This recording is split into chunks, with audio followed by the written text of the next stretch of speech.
Since the conflict in Tarkov began, several factions have fought for control of the Special Economic Zone, shattering the local population and plunging them into a perpetual war. Many people chose to flee, or die, but there were some that chose to stay, chose to survive. The strongest of these survivors formed gangs and militias in the face of direct covert military action by nation-states and corporate entities. The most brutal members of society abandoned all sense of morals. Criminals were able to operate without the law, murdering, looting, and taking anything they wanted for themselves. As the city descended into open warfare, anyone left unable to defend themselves was either killed or enslaved into the gangs, with only the most ruthless rising to the top, establishing themselves as their de facto leaders, taking all for themselves and sparing none who came to challenge them. These factions would become colloquially known as the Scavs. So who are the Scav gangs? Caught in the crossfire of the open-armed conflict in the wake of the terror group scandal, the Scavs were small factions that emerged from ordinary civilians, criminals, and other underworld characters. With the breakdown in society and the blockading of all exits to the Tarkov zone, regular people found themselves in impossible situations. For many, the choice was simple, yet impossible. Become part of a brutal Scav gang, or die at their hand anyway. This is made more apparent in the Predator series of books, where the protagonist is forced into a Scav gang and made to loot abandoned apartments for the boss, all while being beaten and abused. Any attempt to escape is met with execution. The leaders of these gangs were brutal criminals, often recruiting like-minded individuals and backstabbing them in the same breath. While there is no central Scav gang or leadership structure, each part of Tarkov has its own different Scav factions and hierarchy. Little is known about the backgrounds of these shady individuals, save for the campfire legends and nightmares told on a cold night. One thing is for sure, they would all stab each other in the back at a moment's notice, and any fragile alliances formed are often in service to their own greed. It began for many in a place that we're all too familiar with. The customs area is controlled by Rashala and his gang of former factory workers. It's even suggested that these men were former police officers, taking out their own brand of justice in the Tarkov wasteland. The dealmaker seems to ensure that no one has access to the customs area without his group's knowledge and will actively oppose any outside force, including Scavs, unless they have a high enough reputation with him. They form the typical arrangement of the Scav gangs in Tarkov, a strong leader with loyal guards willing to die for their cause. Next to emerge in the wake of the conflict was a three-stripe-clad, mask-wearing madman. A former athlete, the man known as Killa terrorised the southern Tarkov Mall, indiscriminately killing anyone he could hunt down. The mall had become his playground. Living out of the basement, he would extract his own brand of justice on anyone encroaching on his territory. Possibly in retribution for certain events perpetrated by terror group in the past. He's the most recognisable face in the world of the Tarkov gangs, and his prevalence and mystery have attracted many Scavs to the interchange mall. Whether he lets them stay is another story. His younger brother, Tagilla, inhabits the factory chemical plant number 16, wielding a sledgehammer and a menacing welding mask. Many consider him to be a former foreman of the factory and at some point was exposed to a chemical that drove him into a mindless rage. Now, he stalks the narrow passages of the factory basement, brutally bludgeoning anyone he finds in his wake. The cause of his bloodlust is still unknown, with many speculating that whatever chemical terror group was developing there was responsible. On the outskirts of the city, the gangs themselves become less prevalent, in favour of more organised military units or splinter groups of opposing factions. The sawmill is home to Sturman, a deadly sniper supposedly protecting the water supply to the aforementioned chemical factory number 16.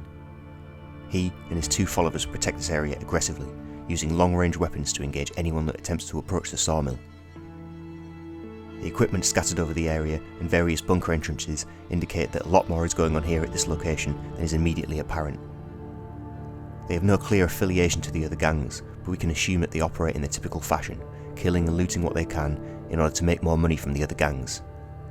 Whether there is any deeper connection or explanation for their actions remains to be seen. The Shoreline Azure Health Resort has always been a location of great mystery. Ostensibly, it was a sanatorium and recuperation clinic, but once the conflict broke out, it became a base for terror group forces to evacuate before the eventual blockade. Now, the corridors and surrounding areas are patrolled by Sanitar, a former terror group doctor and scientist, purportedly working on psychoactive substances and developing neurostimulants. He ingratiated himself with the local disparate Scav factions, offering them medical supplies. Many consider the influx of various stim injectors to be the product of his research, with numerous cocktails of stims available from all over Tarkov. His deadly Oddbloss concoction has the ability to enhance someone to superhuman levels, but can also kill in an instant. Further beyond the shoreline hills, a ruthless gang has captured an old federal state base. These supposed former military operators use the base and its train lines to import and export goods from the Novinsk region. Exactly how they go about this is anyone's guess, and their backgrounds are just as mysterious. Tattoos have been seen suggesting they were formerly part of the Navy, but the base itself is rumoured to have supplies enough to last an all-out nuclear war. Much like the other gangs in the area, they seem to be looking to control as much of the black market and the criminal empire as they can. Their leader, Gluhar, is a violent former Navy officer who commands a team of special operators who stalk the base, chasing down targets and flanking them. The base itself is their domain, and they tightly control entry and access to the underground bunker complex that lurks beneath the quiet, rural exterior. As we move into the city, we see substantial coordination from the Scav gangs. In the devastated streets of Tarkov, the larger gangs occupy vast swathes of real estate and the resources that come with them. The biggest of these local kingpins is Caban, a fearsome individual who has rallied many a former military men to his cause and fortified much of a car dealership in the heart of the city. His brother, Colonte, also actively controls gangs in the city centre. A former officer of the Ministry of Internal Affairs, he uses a police baton to exact his own brand of justice. We can safely assume that these gangs search and loot anything useful that they find in the wreckage of the city, bringing it all back to the all-powerful brothers.